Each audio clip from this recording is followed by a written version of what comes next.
नमस्कार दोस्तों, स्वागत है आप सभी का एक बार फिर से आपके अपने इस यूट्यूब चैनल पर। ये वीडियो दोस्तों आपके लिए बहुत ही महत्वपूर्ण रहने वाली है, क्योंकि इस वीडियो में मैं आपको बताने वाला हूँ कि कैसे आप सीटेट में जो आपका हिंदी सब्जेक्ट होता है उसमें आप आसानी से 30 में से 30 नंबर स्कोर कर सकते हैं। बस मैं आपको कुछ ऐसे ट्रिक्स बताऊँगा, कुछ ऐसी बातें बताऊँगा जो आपको पहले किसी ने नहीं बताई होंगी। और अगर आप सिर्फ़ इन बातों का ध्यान रख लें, इन चीज़ों का ध्यान रख लें, तो संभावना बढ़ जाती कि आप 30 में से 30 नंबर स्कोर कर लेंगे। और वो भी जब मान के चलिए कि किसी ने तैयारी नहीं कर पाया, किसी को समय नहीं मिल मिल पाया, तो ऐसे बच्चे भी बहुत ही अच्छी तैयारी कर सकते हैं। और ये आपका जो सब्जेक्ट है, अगर आप 30 में से 30 स्कोर करते हैं तो ये आपको सफलता की तरफ लेके जाएगा। आप आसानी से अपना 90 स्कोर कर पाएँगे। तो ये वीडियो बहुत ही इंपॉर्टेंट रहने वाली है, वीडियो को पूरा देखिएगा। अगर हम बात करें दोस्तों हिंदी विषय की, तो क्योंकि इस वीडियो में मैं आपको कुछ ऐसे हिंदी के टैग वर्ड्स बताऊंगा जो आपको परीक्षा में मदद करेंगे प्रश्नों को सॉल्व करने में। अगर हम बात करें हिंदी की, तो हिंदी में देखिए जो प्रश्न आते हैं ना, काफ़ी हद तक उसमें जो प्रश्न पूछे जाते हैं उसमें मेन फोकस यही रहता है कि अगर हम बच्चे को भाषा सिखा रहे हैं तो भाषा सिखाने का सही तरीका क्या है, या भाषा पढ़ाने का सही तरीका क्या है, या बच्चे भाषा को कैसे सीखते हैं। ये कुछ महत्वपूर्ण बिंदु हैं जिनको अगर आप समझ जाएंगे ना, तो आप मान के चलिए सारे क्वेश्चन कर लेंगे, क्योंकि घूम फिर के सारे क्वेश्चन आपसे यही पूछ रहा होता है। ठीक है, तो इसलिए मैं कुछ ऐसे टैग वर्ड्स बताऊंगा जिनको अगर आप ध्यान रखेंगे, एग्जाम में भी अगर आपको कहीं वो वर्ड्स मिल जाएं तो उनको बस पहचान लीजिएगा। और पहचानते ही आप समझ जाएंगे कि भाई इस प्रश्न का सही ऑप्शन क्या हो सकता है। तो जैसा कि मैं आपको बताऊं, पहले हम कुछ पॉजिटिव टैग वर्ड्स की बात करेंगे, उसके बाद हम नेगेटिव टैग वर्ड्स की बात करेंगे। पॉजिटिव टैग वर्ड्स का मतलब ये ऐसे टैग वर्ड्स हैं, ये ऐसे वर्ड्स हैं जो अगर आपको ऑप्शन में दिख जाएं तो मान के चलिए ये एक तरीके से पॉजिटिव साइन है कि मतलब भाषा जो को सीखने के लिए कुछ ऐसी पॉजिटिव चीज़ें हैं जो हमें पता होनी चाहिए या जो हम बच्चों के लिए इस्तेमाल करते हैं।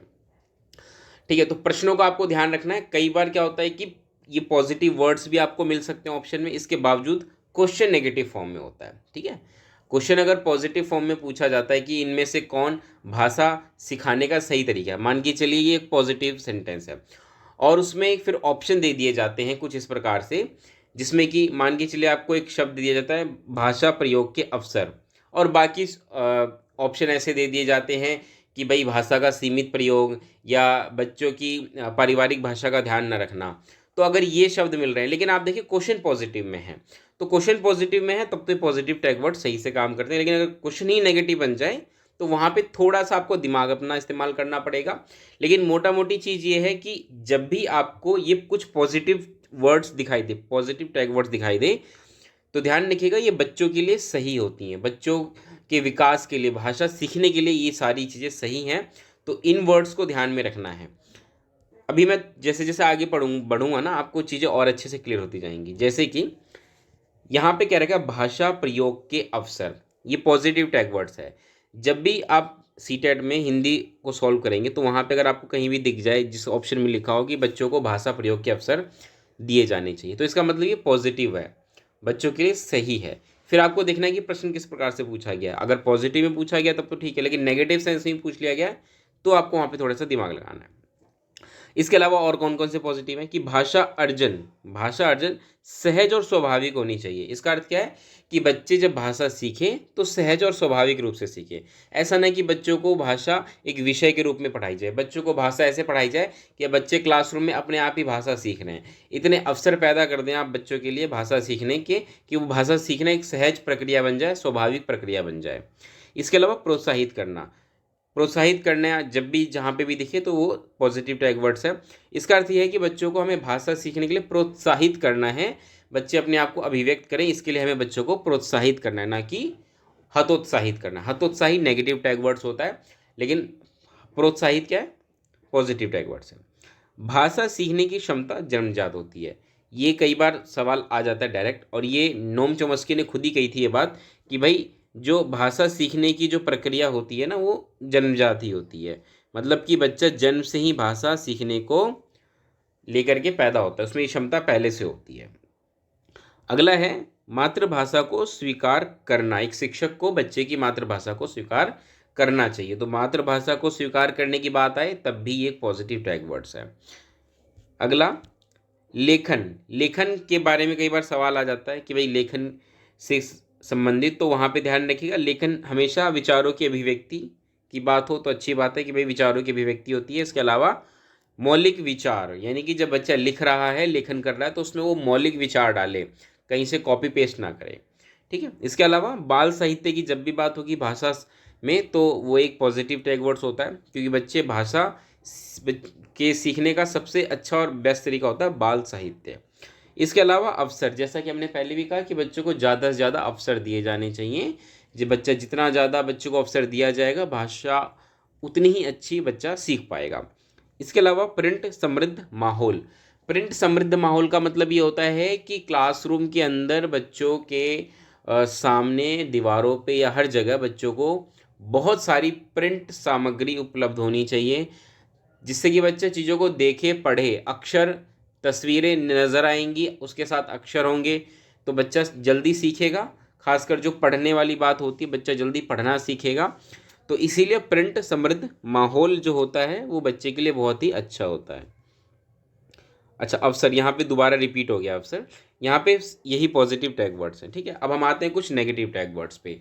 नेगेटिव टैग वर्ड्स का मतलब ये है कि अगर ये सारी चीज़ अगर आपको दिख जा रही हैं ऑप्शन में, तो इसका मतलब ये एक तरीके से बच्चे के अगेंस्ट है, तो ये नेगेटिव हो जाएगा। फॉर एग्जाम्पल, अगर आपको ये शब्द दिख जाए किसी भी ऑप्शन में, केवल, ही, भी या सिर्फ, तो इसका मतलब मान के चलिए वो नेगेटिव टैग ऑप्शन गलत है और गलत है।